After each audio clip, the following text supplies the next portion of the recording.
अरे उस्ताद, आज क्या आप नहाकर नहीं आए हैं? आपके शरीर से एकदम सड़े हुए सुअर जैसी बदबू आ रही है। अबे लपड़ झंडू, आज क्या तू सुबह सुबह चढ़ा कर आया बे? अरे नहीं नहीं उस्ताद, मैं कभी भी किसी को फूल नहीं चढ़ाता। अबे ढक्कन की औलाद, मेरा मतलब क्या तू सुबह सुबह पीकर आया है जो ऐसी बहकी बहकी बातें कर रहा है?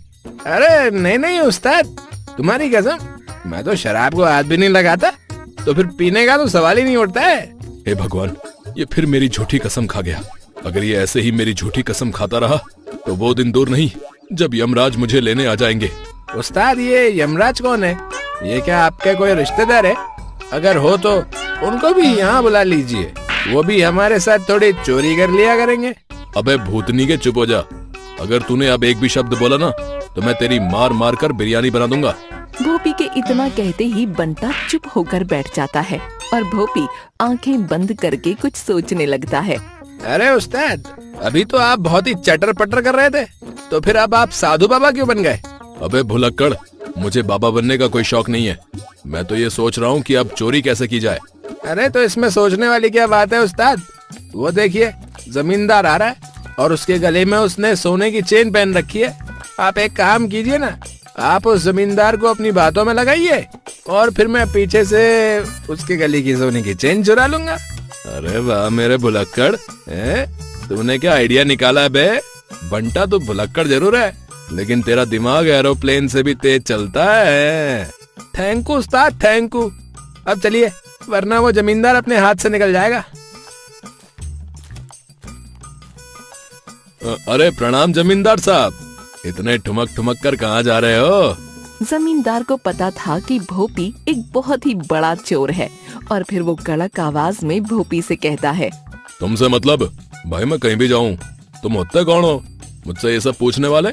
मैं तुम्हें अच्छे से जानता हूँ कि तुम एक बहुत बड़े चोर हो, लेकिन तुम्हारा वो लपटी दोस्त बंटा कहीं नजर नहीं आ रहा। जमींदार के ये कहने पर भोपी एक्टिंग करते हुए जमींदार से कहता है, अब आपको क्या बताओ जमींदार साहब, जब से मेरा जिगरी यार बीमार हालत में पड़ा हुआ है तब से मैंने चोरी करना छोड़ दिया। अरे भाई, तो इसमें रोने की क्या बात है? अगर तुम सुधर गए हो तो ऊपर वाला तुम्हारी मदद जरूर करेगा, और देखना तुम्हारा वो जिगरी यार बंटा बहुत ही जल्द ठीक हो जाएगा। इतना कहकर जमींदार भोपी को गले लगा लेता है और इतने में ही बंटा पीछे से आकर जमींदार के गले की सोने की वो चेन निकाल लेता है। अरे वाह वाह, आज तो बड़ा हाथ मारा है। इस सोने की चेन को बेचकर हमको अच्छे पैसे मिल जाएंगे। हाँ तो ठीक है जमींदार साहब, अब मैं चलता हूँ, मुझे बंटा के लिए दवाइयाँ भी लेने जाना है। ठीक है बेटा, मैं भी अब चलता हूँ। तुम बंटा का ख्याल रखना, और किसी चीज की दिक्कत हो तो मेरे पास आ जाना, मैं तुम्हारी मदद जरूर करूँगा। कुछ देर बाद बंटा सब भूल जाता है और वो उस चेन को देखकर कुछ सोचने लगता है। अरे मेरे पास तो एक फूटी कौड़ी भी नहीं थी, तो फिर मेरे हाथ में ये सोने की चेन कहाँ से आई?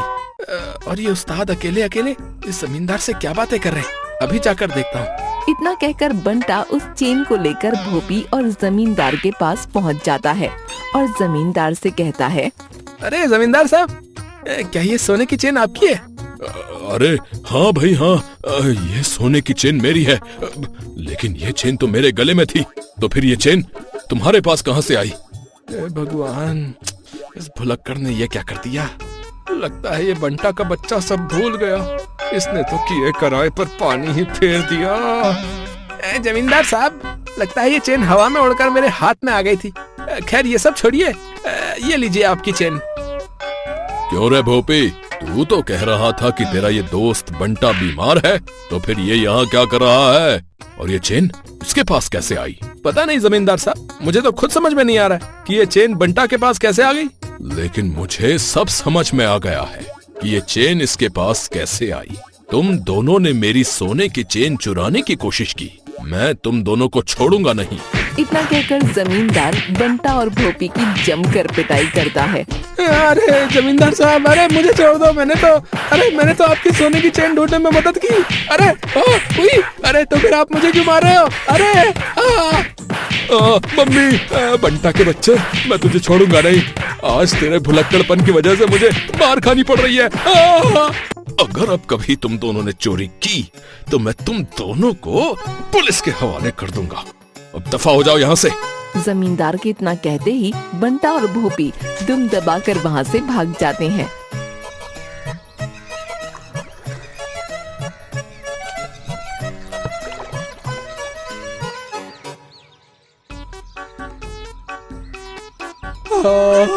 अरे बंटा के बच्चे, जरा आराम से मरहम पट्टी कर। मेरा शरीर कोई लोहे का नहीं है। लेकिन उस्ताद, दुनिया तो कहती है कि मर्द को दर्द नहीं होता।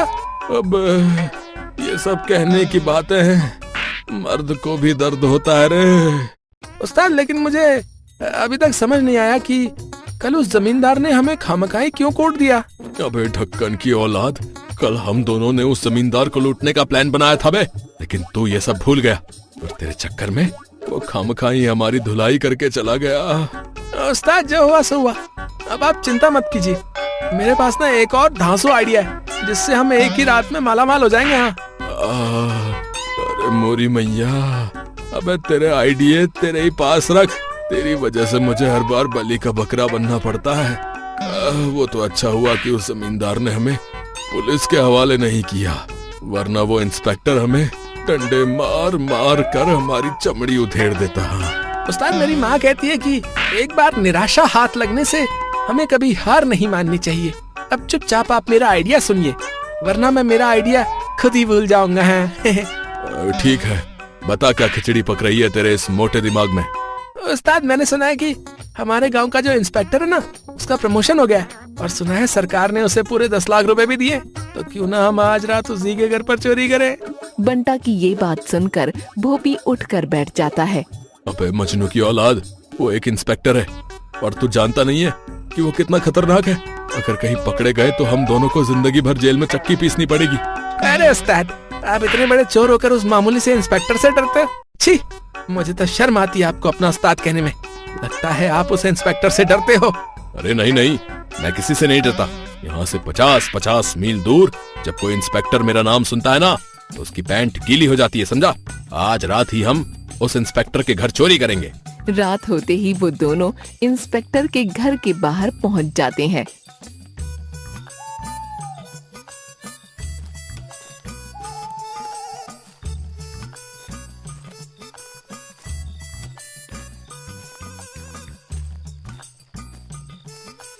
उस्ताद, यही वो इंस्पेक्टर का घर है। चलिए अब इसके घर चोरी करने चलते हैं। अबे सुन, अगर आज तूने कोई गड़बड़ी की ना तो मैं तेरा मार मार कर भजिया फ्राई बना दूंगा, समझा। अरे उस्ताद, मुझ पे भरोसा रखो ना, कोई गड़बड़ नहीं होगी। चलो अब। और फिर वो दोनों मौका पाकर इंस्पेक्टर के घर में घुस जाते हैं। अबे बंटा, यहाँ इतना अंधेरा क्यों है बे? कहीं लाइट तो नहीं चली गई? उस्ताद, आप चिंता मत कीजिए, मेरे पास इसका भी उपाय है। और फिर बंटा अपनी जेब से एक मोमबत्ती निकालकर उसे एक माचिस की सहायता से जला देता है। लो उस्ताद, अब उजाले का बंदोबस्त हो गया। चलिए अब उन 10 लाख रुपयों को ढूंढते हैं जो इस इंस्पेक्टर को सरकार ने दिए थे। ठीक है, अब ज्यादा शोर मत कर। कहीं ये इंस्पेक्टर उठ गया ना तो हम दोनों की कयामत आ जाएगी। और फिर वो दोनों घर में इधर उधर उन रुपयों को ढूंढने लगते हैं। उस्ताद, हो ना हो उस इंस्पेक्टर ने उन रुपयों को इसी तिजोरी में छिपा कर रखा होगा। लेकिन इस तिजोरी की चाबी कहाँ है? बंटा, तू एक काम कर, तू जाकर इस तिजोरी की चाबी ढूंढ, तब तक मैं इसे खोलने की कोशिश करता हूँ। और फिर बंटा उस तिजोरी की चाबी ढूंढने लगता है और भोपी उस तिजोरी के पास बैठकर उसे चारों तरफ से देखने लगता है।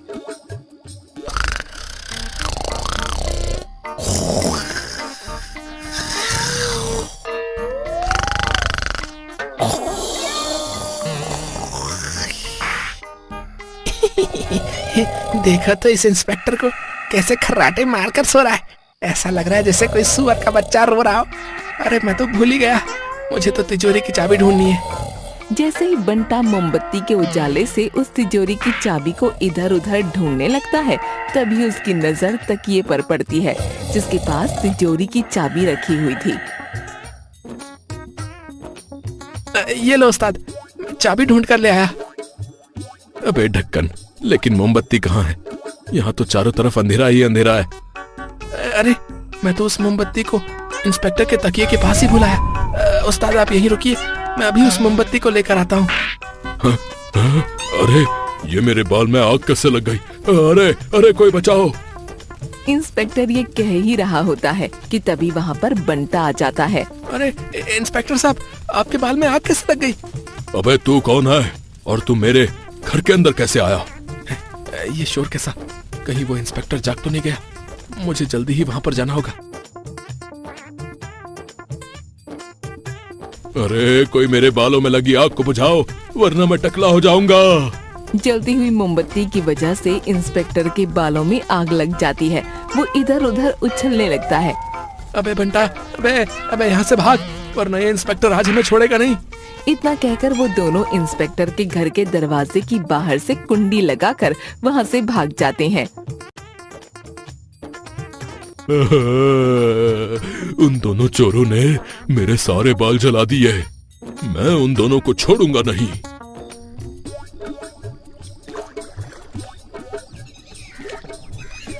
अगले दिन इंस्पेक्टर अपने घर का दरवाजा खोलने की कोशिश करता है, लेकिन उससे वो दरवाजा खुलता नहीं। अच्छा, तो इन दोनों ने घर के बाहर से दरवाजे की कुंडी लगा दी। अरे कोई है, जरा इस दरवाजे की कुंडी खोल दो, मुझे घर के बाहर निकलना है।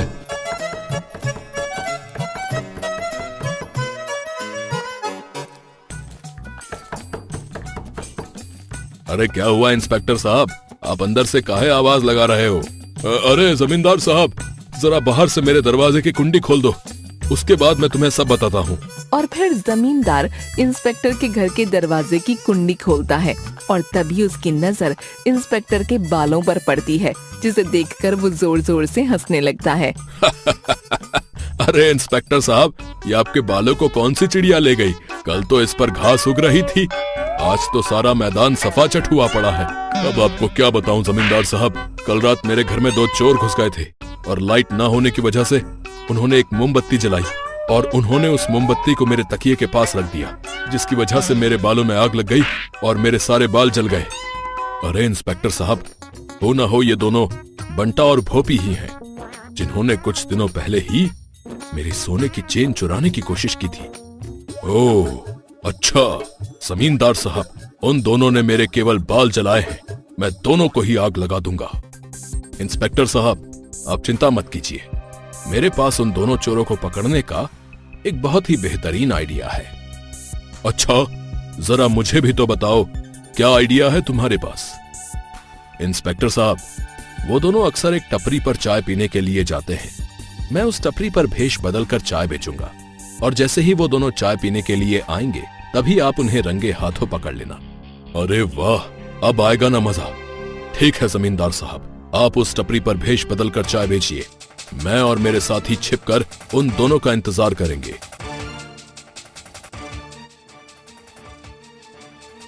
अबे गधे की औलाद, हैं? मैंने तुझे मना किया था ना कि उस इंस्पेक्टर के घर पर कोई गड़बड़ नहीं होनी चाहिए, हैं?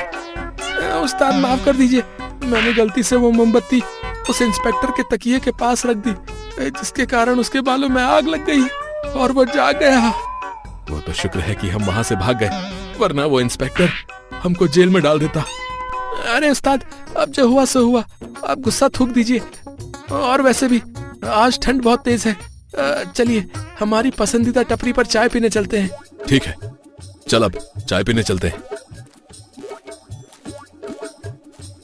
इतना कहकर वो दोनों उस टपरी पर चाय पीने के लिए चले जाते हैं।